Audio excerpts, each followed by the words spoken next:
Hello and welcome to the Engerati studio live at the European Utility Week in Barcelona.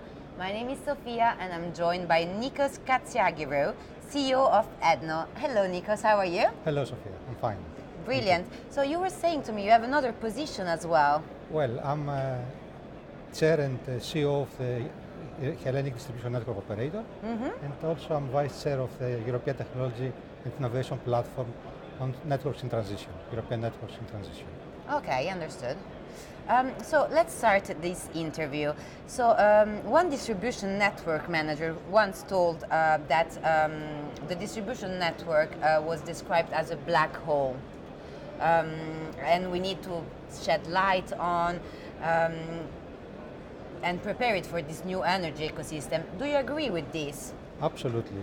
The distribution network is regarded so far as the passive appendix of the system. Okay. There was no real control, there was no real supervision of it, and this is because it was mainly used to direct consumption to the users.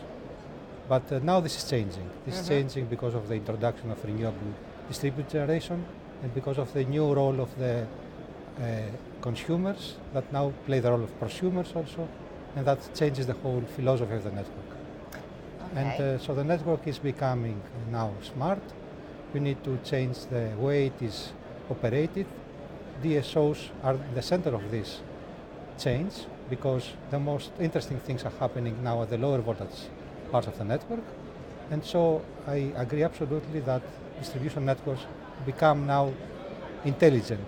They move from the passive nature of the operation to the more active networks that include also generation and active demand.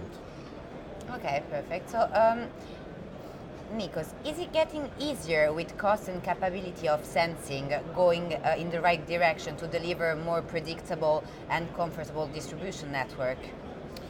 Yes,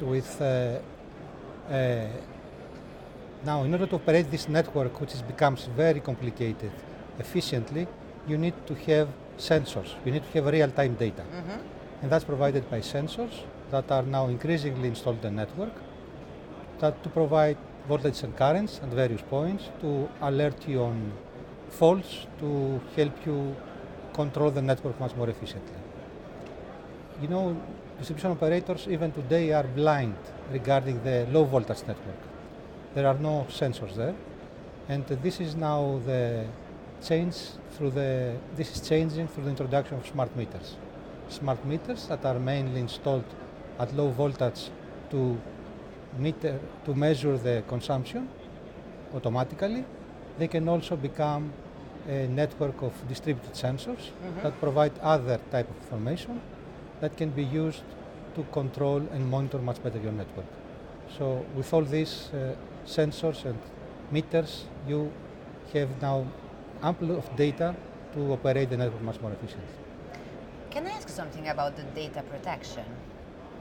Yes. Like, can you give us a word about that? With increasing use of data and increasing reliance on digitalization opens also dangers. And one of them is, of course, the malicious attacks or natural disasters regarding data protection. So you need to have now more and more cybersecurity protection.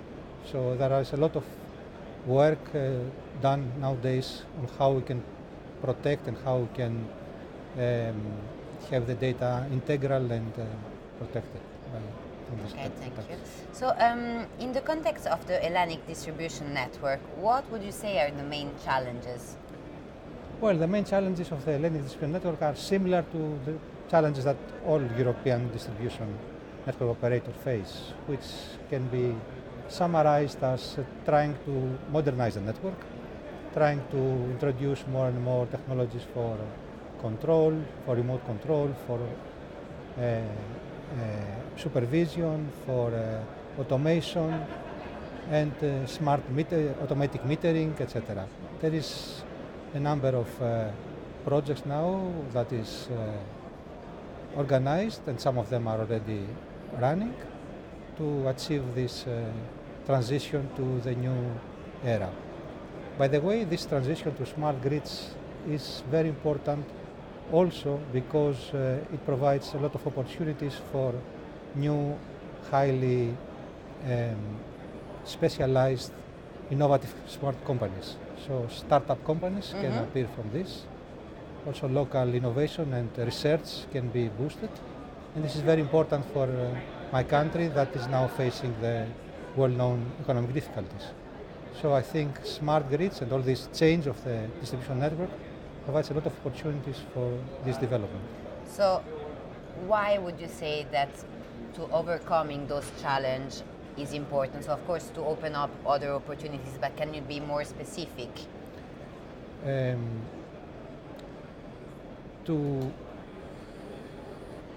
What are the new challenges? Sorry, can you repeat? No, so basically we spoke about the major challenge of the distribution network, not only Hellenic but as well in Europe. So why is overcoming those challenges so important? Because it will provide new opportunities. It will provide, for instance, our dream is to turn HEDNO to a distribution platform operator who can provide a digital platform for exchanging, for building new businesses, for monetizing services, for opening up a world for new actors who can contribute in providing services to the new market. So Okay, understood.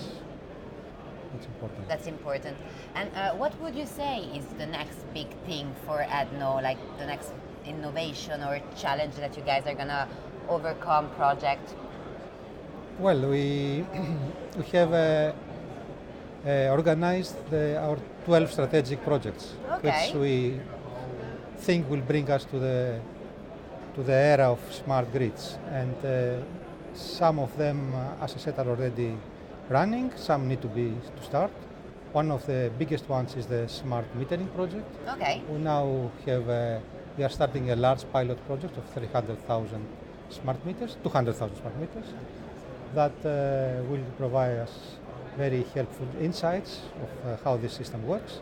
And then in a couple of months or in next year, we hope we will start with our tender for the big rollout.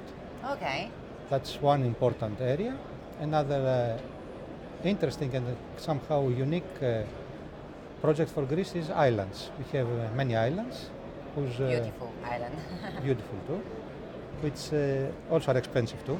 To run islands today, non-interconnected islands, is not easy because you are based on imported diesel, and imported fuel, and that's currently not very expensive, but that's not really also something guaranteed.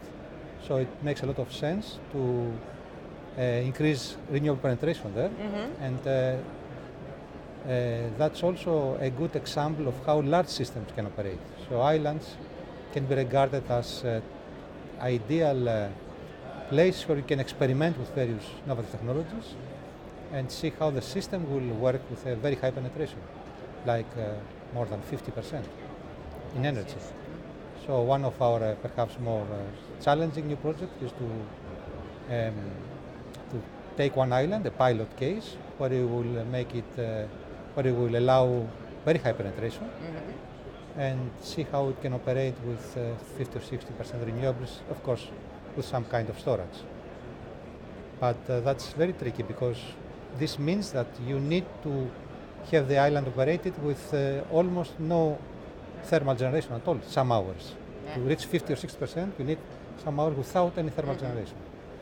So relying completely on renewables, on power electronics, that's tricky. Well, yeah, it's tricky. Let's see how this pilot project goes. So we have time for a last question. So of course we are here at the European Utility Week, and I wanted to know, why are you here? Like, who are you trying to meet? What do you want to learn? What are you looking for? Oh, I think this is a great event. I'm very eager to see how technology is changing, and there is a very excellent exhibition here with all main vendors are here, and that's very important to see. And also you were speaking about the startups, and there is the Initiate program with all startups presenting new technologies. That's right. And of course meet fellow meet colleagues or fellows who are doing similar things, share common problems, common solutions, Yeah, of course. and also all the hubs are very interesting discussions. Brilliant. Thank you very much, Nikos, for taking the time. Thank you, Sophia. Thank That was you. great. To the audience, feel free to check our Engerati YouTube channel.